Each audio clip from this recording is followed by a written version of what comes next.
Okay, why don't we go ahead and get started? Okay, so here's the HTML file inside of the daily work folder for today. Let's go ahead and click on that. Hope we folks all had a good spring break and are ready to go again.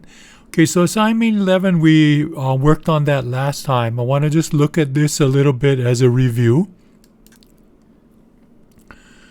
Okay, so assignment 11 and assignment 12, they're going to be about calculating a monthly loan payment using Excel. And one of the things that we're going to do for both 11 and 12 is highlight basically the first row and then format the cells so that we're making use of wrap text. Okay, so you got to go to the alignment tab for that. And then so when you enter these titles in the columns, it wraps the text around so that the spreadsheet doesn't get really wide across trying to fit the titles in so that you can read the titles. Okay, so that's what we did last time. We looked into this particular formula right here. Okay, so this PMT function is the one that we use to calculate the loan payment. Okay, and the first argument right here, okay, so these three things that are separated by commas, we call them arguments to the function. Okay, the first thing here, is the interest rate per period. And notice that it's referring to cell A2. Okay, this is cell A2 right here. That's the annual interest rate.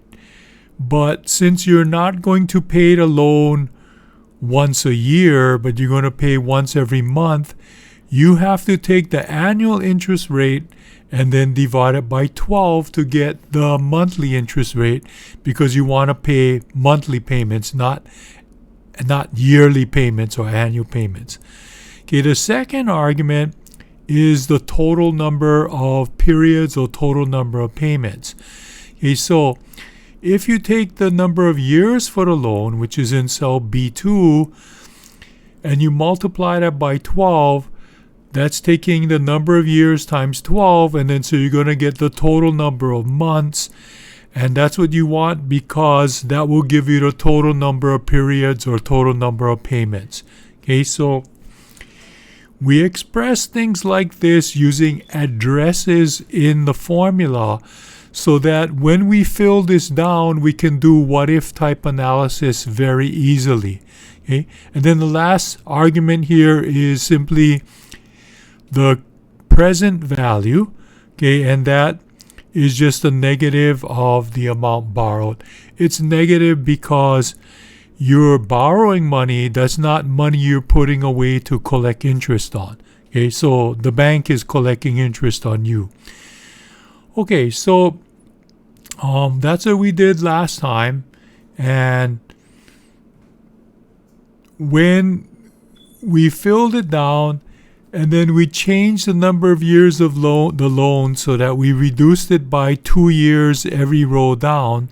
This is a what-if type analysis. So this is saying, what if for a given base loan, the 30-year loan is the base loan, what would happen if we tried to pay off the loan in 28 years? So it's basically cut 2 years off the length of the loan.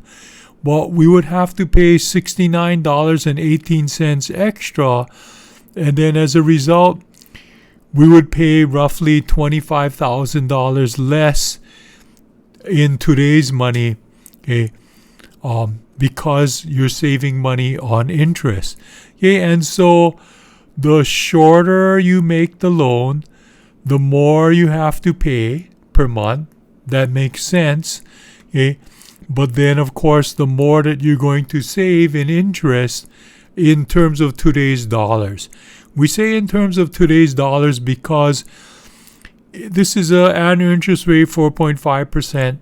The actual amount you save will also depend on inflation. Okay, so right now interest rates are lower than this, but inflation is also lower than that.